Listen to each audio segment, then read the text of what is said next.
everyone, and welcome to the Master Series, your guide to intelligent production, brought to you by Entertainment Partners. I'm your host, Natalie Nelson. In the Master Series, we focus on important issues impacting the entertainment industry and its workers through in-depth discussions with legal, tax, payroll, technology, and production experts. Today's topic is development budgets, and our experts will share advice from the field to help you prepare for the development stage of your next project. Two quick housekeeping items as we get started today. First is that we encourage you to post questions using the Q&A section of the Zoom call. You can do so by clicking the Q&A icon in the Zoom navigation menu, and we'll do our best to save time after today's discussion to answer your questions. Also, please take 30 seconds to answer a short feedback survey after today's webinar. This includes the opportunity for you to give us feedback as well as suggest topics for future webinars. Your feedback is very important to us, so please take 30 seconds. Now let's meet today's guest panelists. Today, we are joined by entertainment attorney Maria C. Miles. Maria is the founding partner of an entertainment law firm with offices in New York. Her practice focuses on all areas of entertainment and media law, including film,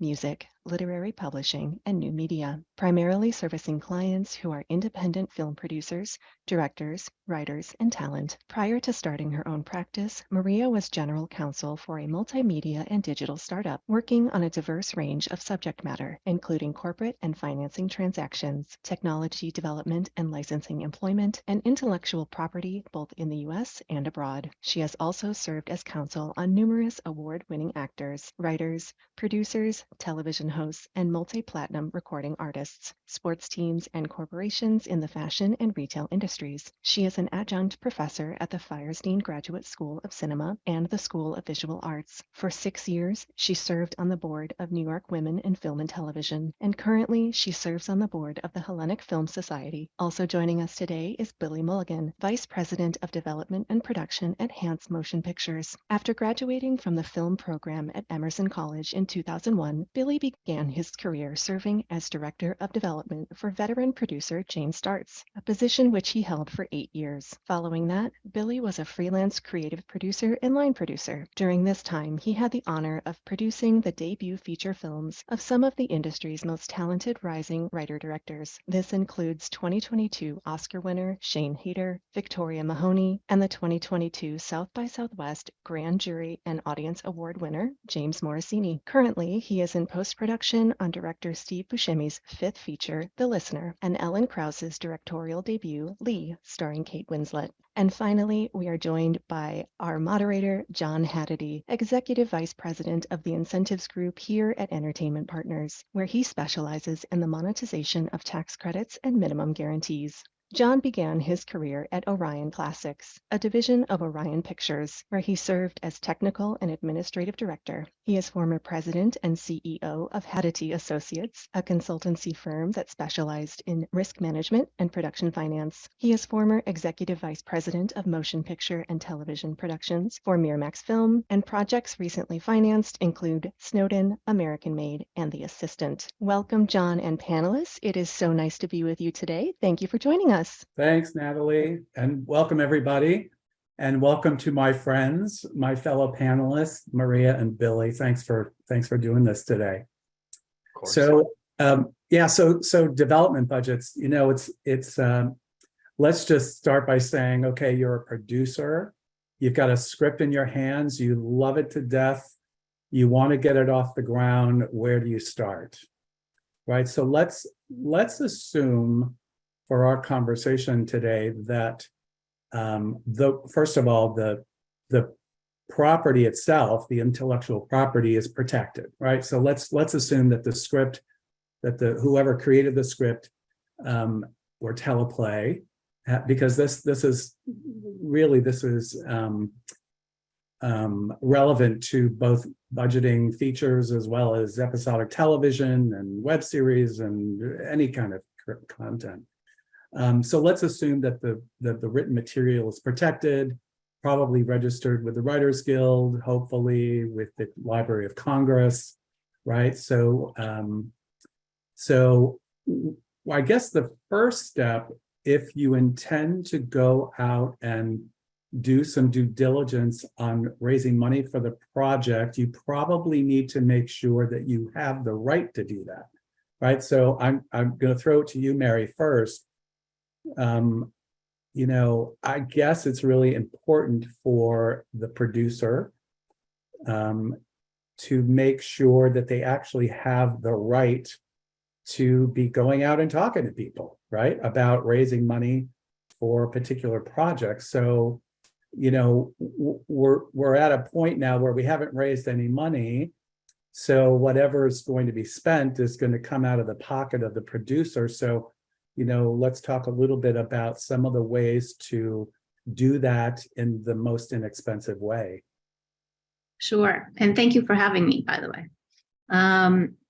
First, you want to consider, am I potentially acquiring the rights from the person who actually owns them, right? It's kind of like buying a home. You want to make sure that the person selling you the home owns the home. So you may want to check yourself with the Copyright Office, and you can run a check on registrations at copyright.gov. If you want to be extra cautious, you could also run a copyright search, and it will unravel the history of what we call chain of title. Now, assuming it's an original. I'm sorry, I just need to interrupt you for 1 second. So with respect to the Library of Congress, just know they are so backlogged that when the filer sends in the application, you will get an ID number. Yes. So you are in the system. So you're protected, even though it probably will take 2 years to get the actual certificate from the Copyright Office. Just to kind of put everybody at ease on that.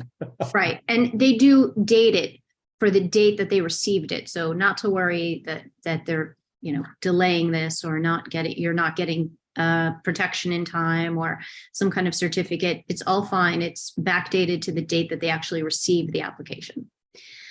So you might want to do a chain of title search and just make sure that the person representing to own the script actually owns the script. Now, it could be very simple. It could be an original screenplay that was simply just registered with the Copyright Office, perhaps, which the chain of title will reveal very little because it's super nice and clean way. So we would start to think about either an option agreement or potentially a shopping agreement. An option agreement is a very lengthy and thorough document that allows you to take a piece of intellectual property off the market for a designated period of time, the option periods, for a specific dollar amount, the option fees. And then when you go to either principal photography or no later than expiration of your option periods, you have to pay a purchase price in order to trigger whatever rights are granted in that agreement to you or the production company. So you have to be very careful. It's very exact. The grant of rights have to be very specific. If they're reservation of rights, they have to be very specific. And it's an everyday document that any entertainment lawyer does. And while I appreciate filmmakers to take the initiative and want to do things on their own, these are the documents not to do on your own because they are the foundation of what you're building. So let's build a good foundation to have a nice sturdy house on it. Alternatively, you may choose to do a shopping agreement. A shopping agreement is somewhat akin to an option in that it takes property off the market, allowing you to shop it only. You can do some basic development, but the traditional shopping period is 6 months to a year, which is very short. So if you needed revisions, or actually if you acquire the rights to an underlying book, I don't think you would have really the time to create a script and do all the things you would have to do. So it's a very short period. It allows you to do some pitch work, some documentation and things like that, but it's really meant for pitching. So if you know the places you're going to go with it, and it's a very strategic experience, then perhaps the shopping deal is better because it's for little or no money up front. And it's only if there's a deal on the horizon that you're moving it along. And it's great because it's efficient, it's fast, and it doesn't cost as much, but there's a huge risk in the sense of your option agreement tells you exactly what you need to pay for exactly what rights you're acquiring. And you just have to meet those financial obligations, and the rights are instantly triggered. In a shopping deal, alternatively, you have the risk factor of not having those rights designated, not having a purchase price, and you're taking the other party with you when it comes time to sit down with the studio or production company or whoever is going to be producing this property. And you never know what's going to happen when they sit down at the table. People seem very rational and reasonable most of the time, but it's only when, we're really at a point where they have to let this go now. Do all the demands and issues come up? So some people understand that it's business and this is the way I want to operate because it's a very quick and short transaction, and I'm willing to take the risk, because you're also leveraging your personal relationships when you are pitching projects to people and bringing others along for the ride. So it depends on what you're ultimately trying to achieve. Do you want to have the rights? Do you want to have a lengthy period of time to develop it properly, to hire potentially multiple writers, not just one, to have the time to fundraise and do this in what we consider the normal lifespan of an independent film? Or is it something quick that you're simply going to flip over to another company, potentially attach yourself as a producer? But it's a very different transaction, but it's a bit faster and potentially cheaper. Now, I've done options for very little money, and I've done options for a boatload of money. So it depends on where you're going to fall into that equation.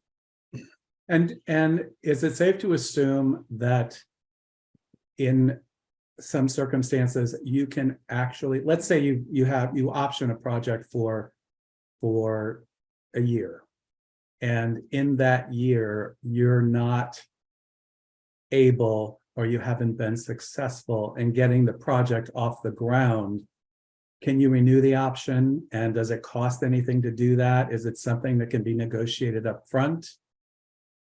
So all those things are negotiated up front. Usually if you're optioning a screenplay, the traditional period of time is 12 months. You pay, that's your initial option period. You pay an option fee, and then you have traditionally an irrevocable right to extend the option for potentially another 12 months or whatever it might be, for an additional payment of money. And then at the lapse of 2 years, you're either starting production or you're paying a purchase price in order to trigger those rights. Many times options expire, financing falls apart, things happen, and then you fall on the kindness of the person that you've been dealing with to give you another extension. If you're acquiring underlying rights, source material, a poem, a book, whatever, short story, whatever it might be, the option period is traditionally longer. It's usually 18 months with an extension of 18 months with payment for both of those periods. But again, the option agreement is very carefully legislated. Everything is there so that you know step by step what your obligations are and what you're getting upon payment of a purchase price. So because this is about development budgets, right? Let's be clear on what money needs to come out of the pocket of the producer and what money will be covered by the production. And I'm assuming that the option payments, since you haven't raised the financing yet and you're still shopping it around, those come out of your pocket, right? But the Those purchase come out of price, your pocket.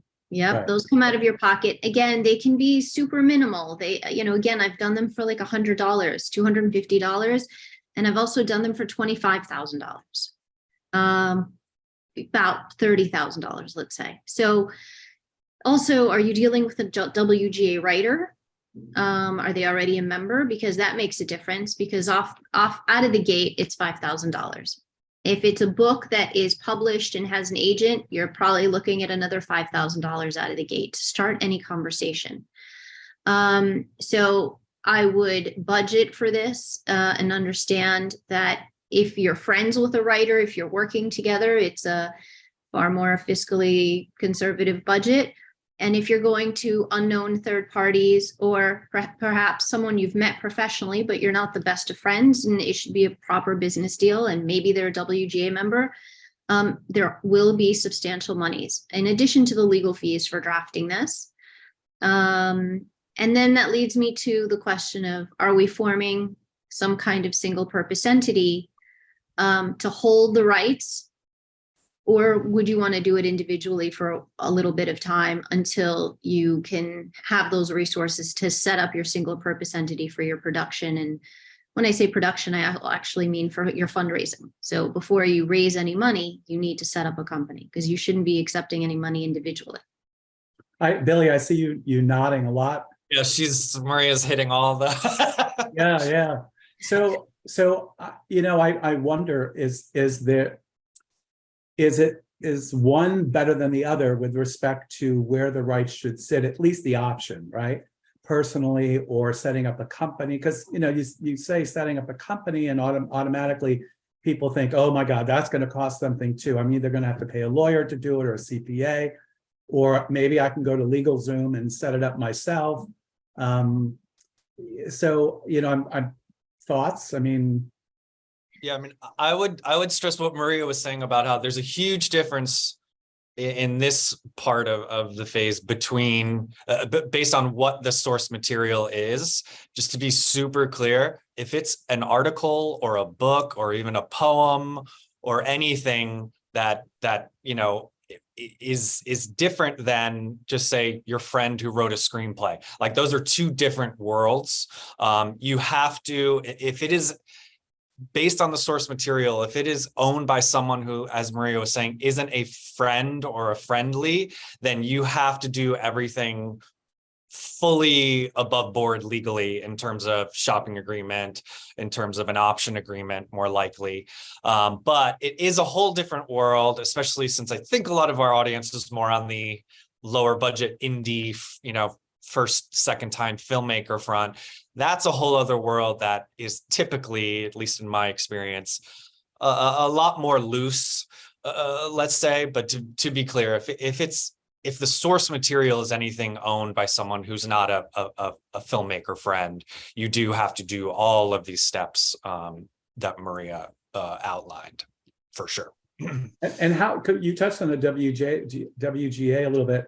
So how what's the relationship between the producer and the WGA during this time period?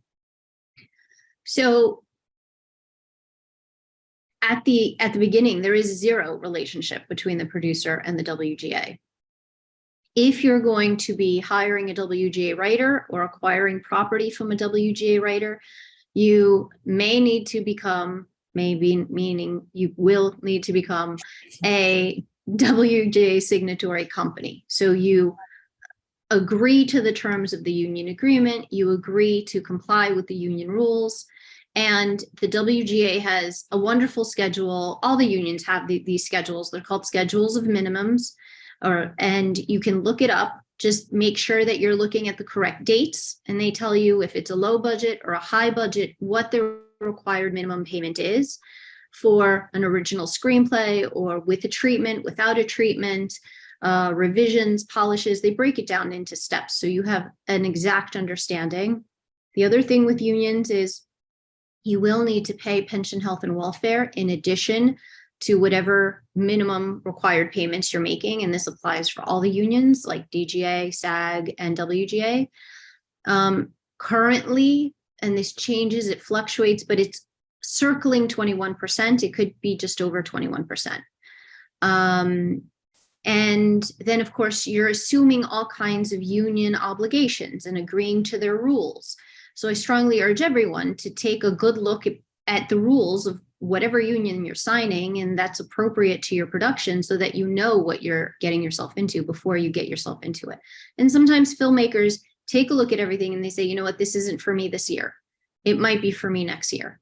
And others are like, no, this is perfect. I can meet these obligations. I can jump right in. This is fine. But this is assuming that you're going to engage a writer, right? So a WGA writer. A WGA writer. And it's also for the acquisition of property that a WGA writer may have written. So it's the acquisition and option to material that already exists by a WGA writer. And are pension, health, and welfare payments applicable against option payments? Yes. They are, okay. Okay, so that's something to budget for too. Yeah. And the important thing, which you asked before, and I didn't get to answer, is out of your pocket, make sure that you're budgeting for those option fees and understand that, in 12 more months, you have to make another payment, or however, 18 months, depending on the initial term. What your financial obligations are. The purchase price is usually paid by the production company because it is proximate to the commencement of principal photography. And so by that point, you should have your money sitting in accounts. People are working heavily in pre-production, and you're exercising your option, is what it's called, triggering the transfer of rights to the production company for the actual production of the picture. So the purchase price is not something you as an individual filmmaker need to worry about, but it will have to be in your budget. So again, looking to the independent producer who's really kind of anticipating, okay, how much do I have to have in my bank account to do all this? Let's go back to the setting up, doing the legal work in general, right? Reviewing the chain of title, and chain of title, as you said, is something that an attorney really should be reviewing for you, right? It's not like you can go online and find a program to help you with that, right? You really should have an attorney do that. And also, if you're going to have an attorney setting up an entity for you, whether it's an LLC or a C Corp or whoever, there's a cost to do that. Not only the attorney's fees, but also there's a cost to actually open the company and maintain the company. Right. State filing fees. Some states have publication fees. So is it safe to assume that the person setting up the company for you, whether it's a CPA or an attorney, will be able to at least give you a heads up on what those fees might be? Yes, definitely.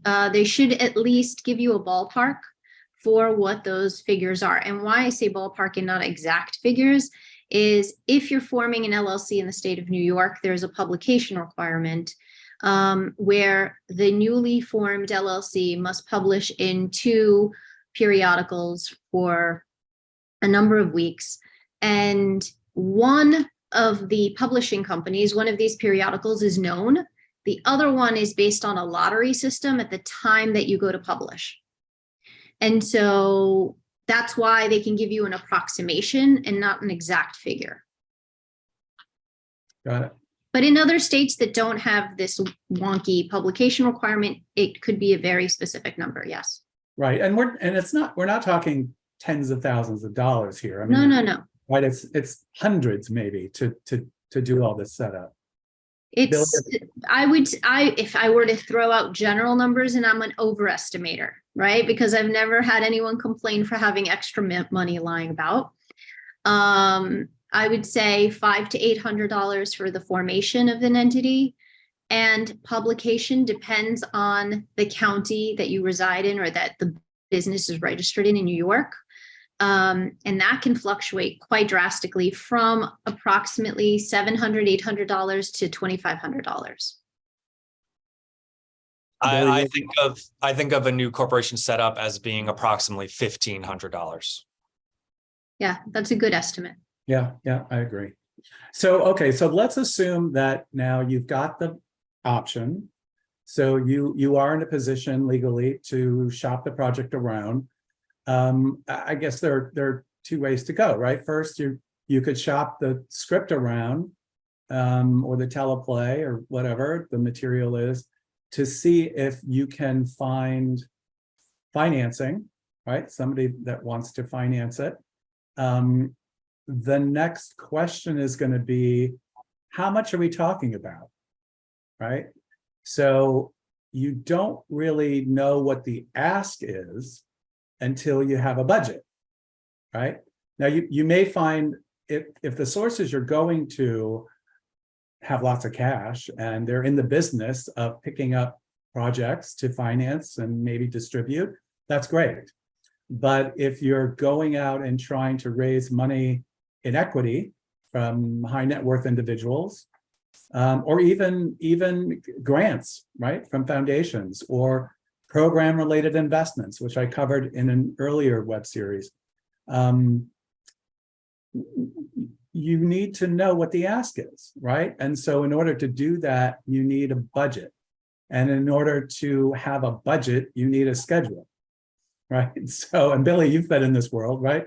So, that's not always free, right? Somebody somewhere has to first do a schedule so that you can Probably do not worth it. It's probably worthless if it's free, because you need an experienced line producer to create those documents. I mean, it's basically at this point, when before you send as a producer, before you send a project out to any potential financiers, you have to put what's known as the package together, and the package is, who is the screenwriter, who's the director, does anyone on the team have connections where you might be able to attach an actor?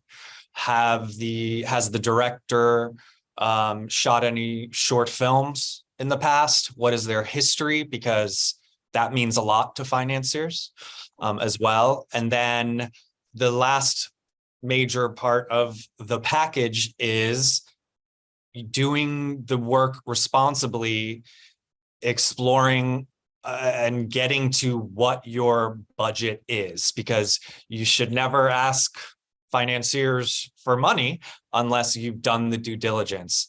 And that, you should not just have a friend put a budget together. You have to have someone based on what look, if you're trying to do a $1 million budget versus a $10 million budget, those are typically very different levels of experience of line producers. So you want to do some research, ask around, look at movies that have been made that are similar in scope. A lot of movie budgets are mysteries, but you try to find samples that are similar to the movie you're trying to make. Find out who that line producer is, because within the past 2 or 3 years, they've made a budget in the level that you're looking for.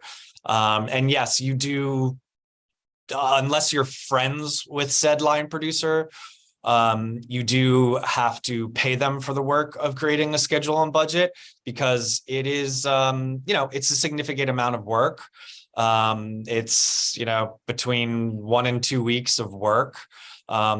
And you can't have a real budget, as John said, without a real schedule. You need to know how many, because the number of shooting days is a huge budgetary factor.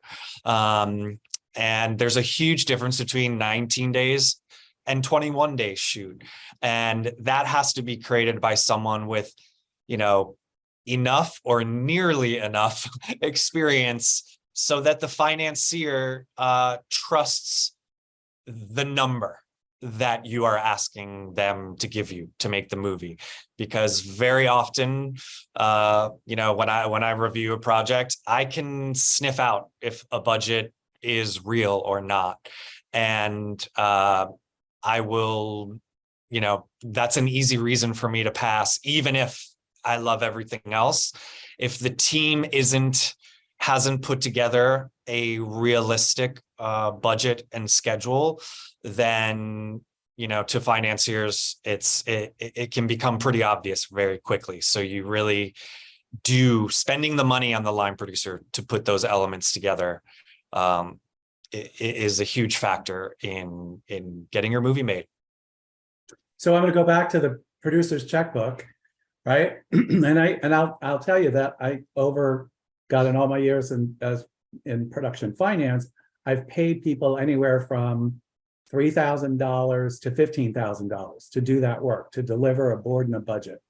Mm-hmm. But I've also made deals with people, right, where I've said, look, if you do this for me for whatever, $3,000 or $2,500, I'll give you the job. I'll let you line produce it. I'll hire you, providing we get financed, right? Right.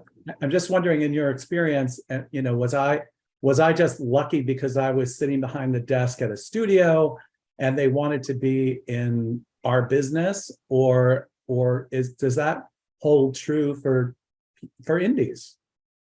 Oh, absolutely. It depends on, like I was saying, if you believe, if you're a producer or director and you believe that your script can and should be made for $1 million, then you want to find a scrappier, more starting out level line producer in a way, who will, of course, not want to charge you as much. If it's a $10 million budget that you're looking not, to set up, then you need a line producer with that experience. And of course, they're going to charge more. In my experience, the floor, since it's a lot of work, whether it's a $1.2 million budget, a $5 million budget, or a $10 million budget, it's still a significant amount of work. So in terms of how much to pay line producers, it's even at the lower end. The lowest for a budget and schedule, even on, let's say, $1 million movie, is typically around $3,000 nowadays. But yes, as your budget climbs, the line producer's fee climbs. I've never paid $15,000 even on a $12 million budget and schedule.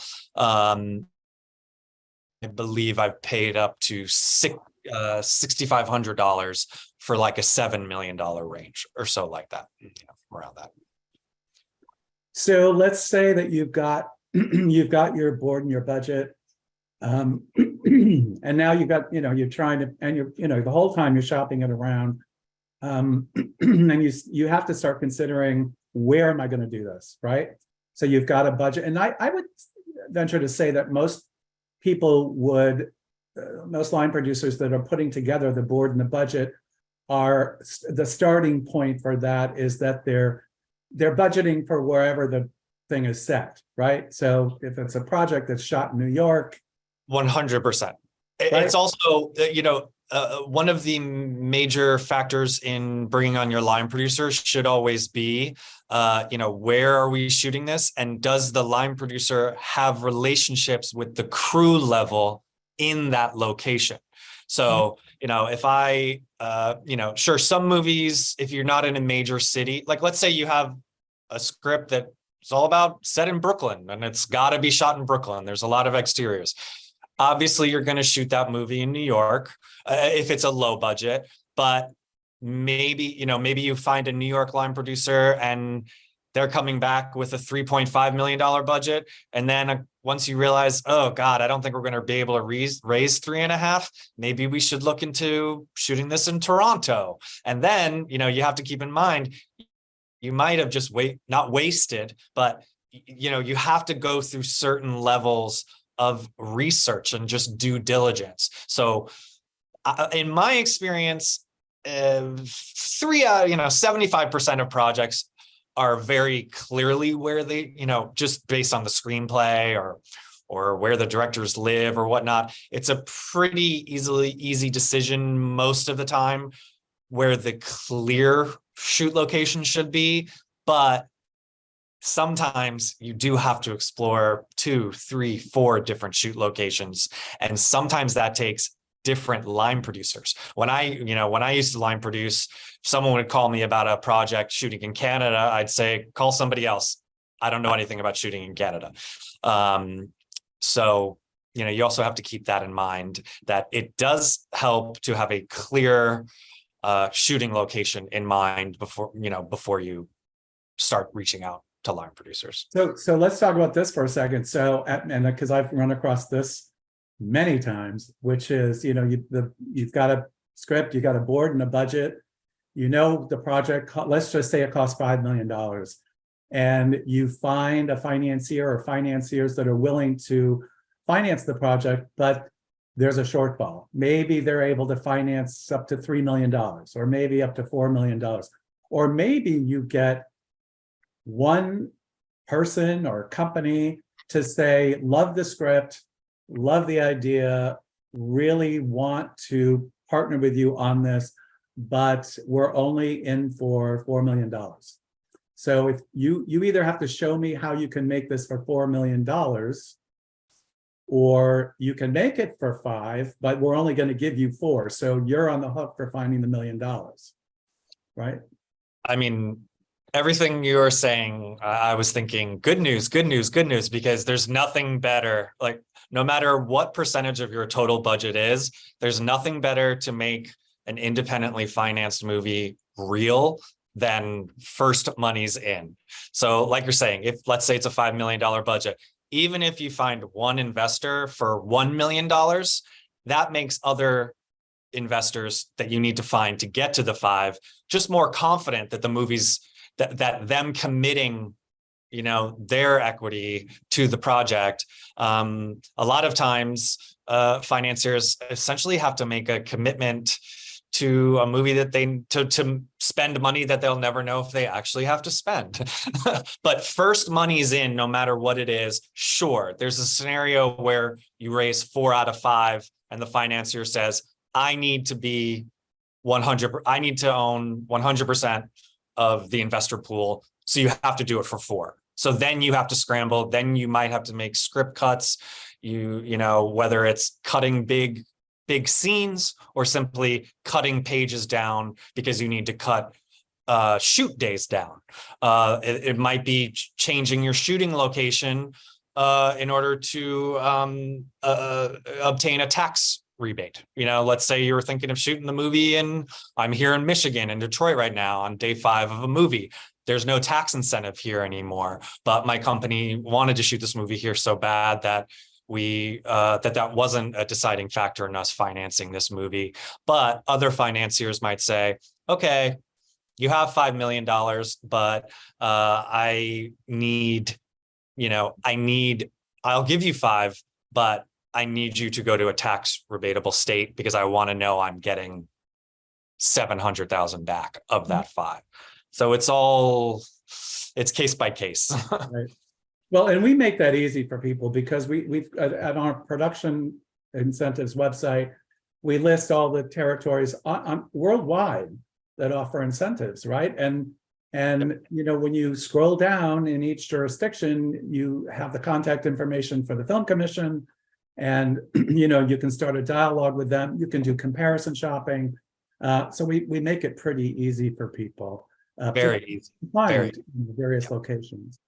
You know, we were talking a minute ago. You had mentioned something about, you know, first money in, and while it is, I mean, look, even trying, you know, getting on a plane to go meet with a potential equity investor is not free, right? That costs something.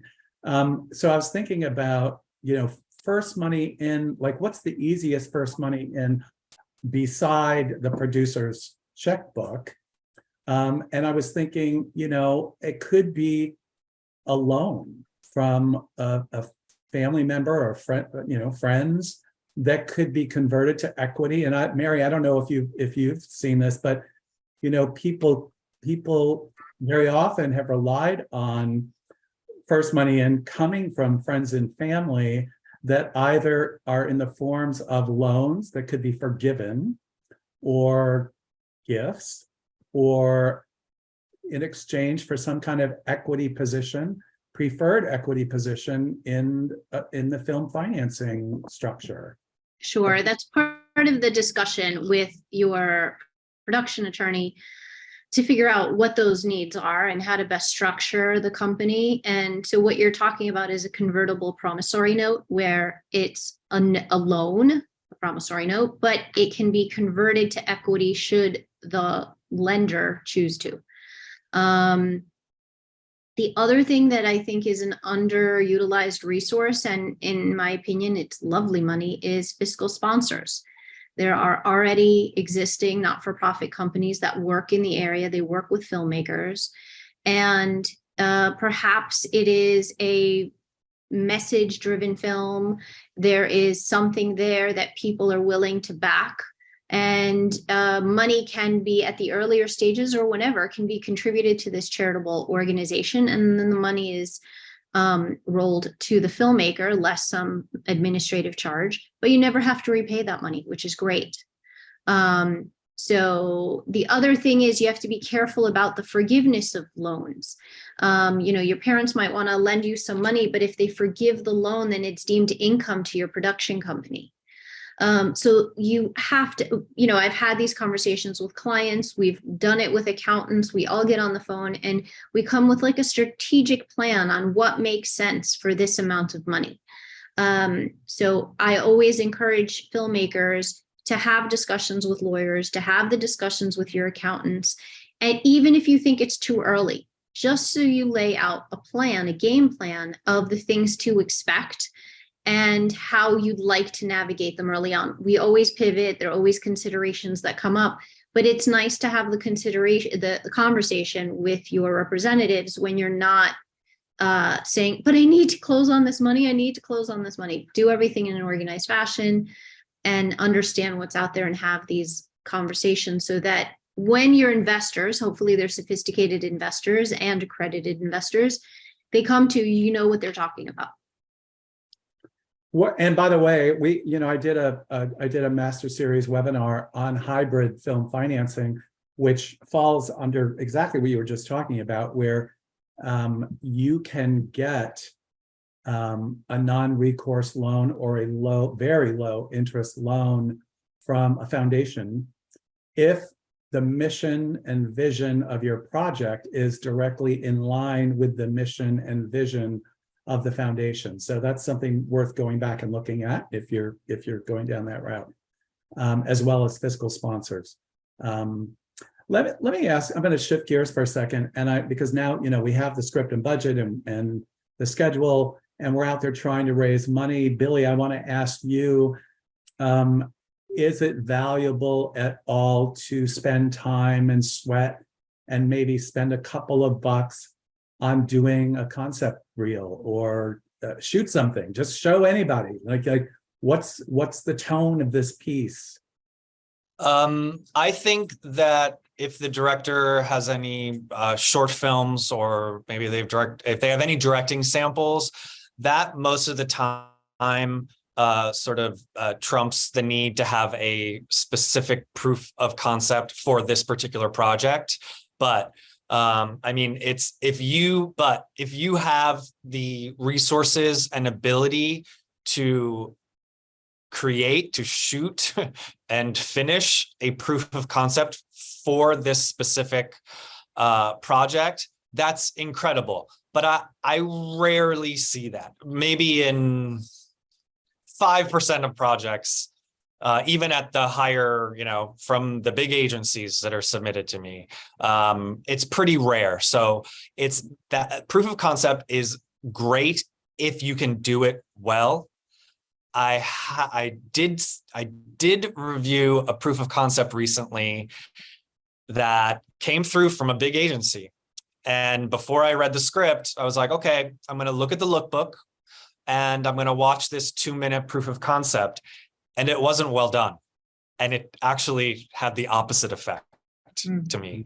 I actually said to myself, oh, I'm not sure if this filmmaking team, I actually lost confidence in the team before, I would have been better off just reading the script.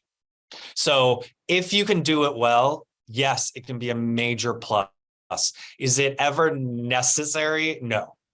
And I believe that, I would almost prefer just the director having a strong short film, even if it's a 1.5 minutes, than taking the risk of spending the money, time, energy on a proof of concept. So again, it's a case-by-case basis. If you can do it at a cost, great. But in my humble opinion, the director having a strong short film, I don't believe you need both. Right. Although for crowdfunding, right, it's you stand to do better, right, if there's a visual aid, right? Yeah, I don't really work in crowdfunding world, but yes, I think that's more a targeted proof. Yes, I think you want to do a more specific, this screenplay, shoot a couple scenes or shoot just like a moody piece to give the audience a little taste of this specific project. For crowdfunding, yeah, I think it's a lot more common than just, Yeah. I will say I just watched, I went to a GoFundMe page for a young filmmaker, and there was no there was no film type of element. It was actually the producers talking about the project, and in a very animated way. And I thought that it was actually really enjoyable. And I thought, if I was looking for a project, I might throw a couple of bucks your way just to see where you go with this. So yeah, I hear you. And I think Billy mentioned a lookbook. I've seen packages come in, and if the lookbook is good and the people attached are good, even if there's letters of intent, we understand those are very wishy-washy. But if you have a strong line producer who's done things, who can deliver a film, right? That they've proven themselves. You have an experienced DP. You have to find the pieces that make up for your potential inexperience. Maybe you're the star and you're bringing a whole bunch of people with you, but just try to understand where your weakness is and plug that hole or address it. And I've seen wonderfully creative and beautiful lookbooks along with a team goes further than, 25, 30 grand spent on a proof of concept. Absolutely agree. Yeah. Yeah, let's talk about a lookbook for a second. Because it's something that can be created by the producer for free, right? It's and the director should be super hands-on, of course. Yeah. Right. So you'd have, you're talking about 15 pages maybe, right, of a PowerPoint presentation, and it could be it's something that can be emailed around to potential investors to get the meeting where you can go and talk about the project in greater detail. But you're really talking about, a log line and a synopsis and who's involved so far and what their bios are and what's your production plan, Director's statement is very meaningful part of that. Just even if it's 2 paragraphs, I do look for lookbooks for the director's statement, because that's almost the first time I hear the director's voice in a way. So that's very important. But I think lookbooks are 100% of projects that are going out for financing. Yeah. And it's also less work for the reader, right? So people sometimes are very hesitant to read scripts because it's a commitment, right? Unless you are an acquisitions person or a development person, and that's your job. But an investor is interested pretty much in only one thing: how am I going to get my money back? And then when that doesn't happen, how am I going to get my money back? Right? Right. So the lookbook actually not only explains the concept and the story that you want to tell and why this is a really good time to tell it, but who's involved and what the vision is of the director, and maybe give some examples of some comparable films. So that, comps are very key. Yeah. Right. And that stuff is easy to find and free. You can go to IMDb, the numbers, Box Office Mojo, right? There are all these places online. Somebody had raised a question in the chat with respect to, where do I find development money? And there are a number of companies out there that will, providing they like your proof of concept, providing they like probably the lookbook is what they're going to first want to see. But there are a number of them out there that will, that may be interested. And without actually naming any of the companies, I will tell you that I went online this morning and Googled film development funding, and there were 104,000 entries. Wow. Now, not all, I'm sure it's not 104,000 companies that are willing to do it, but I scrolled down for 3 or 4 pages, and it was very clear that there are a number of companies that will be interested in financing development, specifically development. And the interesting thing, and this was another thing that was brought up in the chat, was, when you're laying out all this money, how do I get this money back? And, if the production is actually given the green light by whoever the financiers are, and it does go into pre-production, then that assumes that the production is financed, and a line item in the budget for the film will be development expenses, right? So So it's going to be really important for the producer or whoever it is that's laying out this cash, keep really accurate records. And if you're not good at that, then that may require paying somebody to be your bookkeeper, right? So another line item in your checkbook.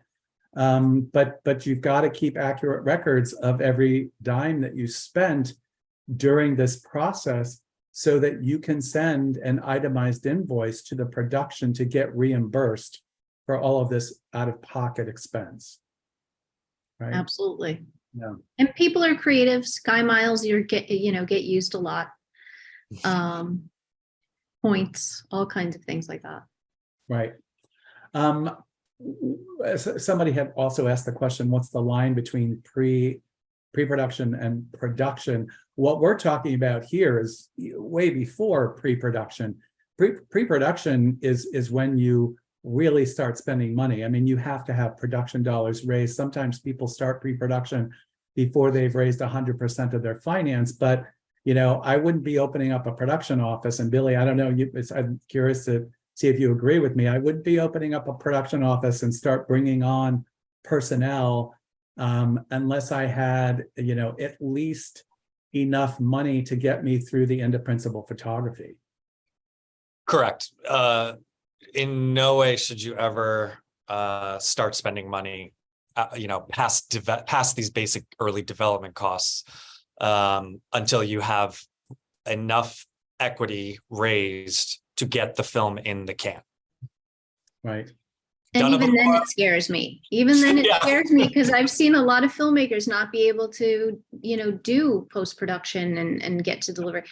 So, but you're talking to the lawyer, so I'll just be quiet here on this point. No, I mean, a lot of times your filmmaker's passion, is just an incredible force on a movie, right? And so the only times I've ever gone, started spending pre-production money before 100% of the equity was raised is because, I don't know, there was just a force of nature that was stronger than myself who just pushed the ship to get there. And yes, most of the time it worked out, but was it pretty? No. And did pre-production stall? Yes, every time. The point of no return for me on a movie, John, is when you bind your insurance. I always make sure check with my financiers. Okay, when I bind insurance, there is stopping, of course, but that's the first mate, because you can't open payroll, you can't rent a production office, you can't, when you bind your insurance, that to me is okay, roller coasters. Listen, going down the first. I have always said there are three things that you cannot screw up: payroll, banking, insurance. It'll kill you. And right? rights. Right. Will kill you. Right. So I want to go back to something that you had said earlier, Billy, because someone had asked in the chat, what rate of return do investors tend to expect? And yesterday when I was talking to my investment advisor at Merrill Lynch, we were talking about that, right? We're going through my goals, and and he asked the same question, and my response was as much as possible.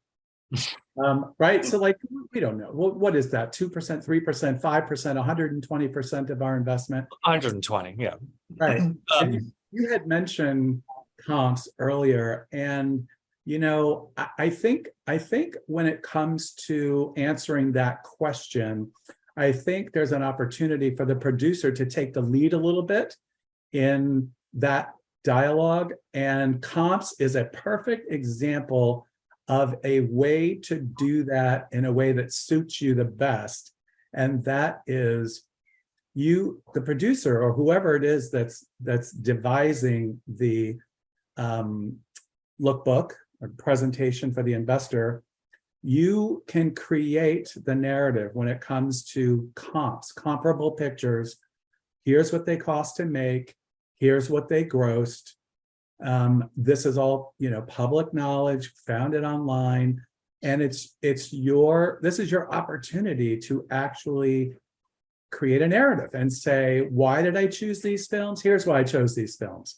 Because these films all star the lead actor that I have attached to my project. And this is the business that they've done. This is what they cost to make, and this is what they've grossed.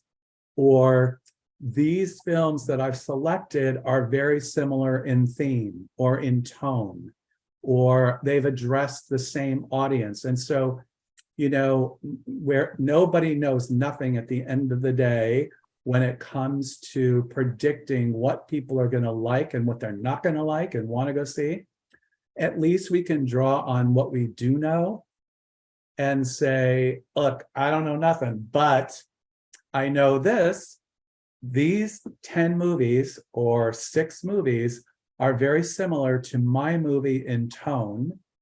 And we want to stay in that zone. And these are the numbers. This is how that worked out. Right? I also think to have numbers that are, you know, past the sniff test. Like, are these real numbers, or are these people inflating numbers, or presenting a picture that they want me to see? Because if you're going to present comps, they have to be real comps. Yeah. So pick films that have been out in the last 5 years. Most people don't care about what happened more than 5 years ago. Please stop referencing Blair Witch. That was like in another century, right? And also, in all fairness, when one does these things, you take your comparables, however many films there are. There could be 3, there could be 5, there could be 20. You take the worst numbers and you take the best numbers and you throw them away. And you take the average of what's left.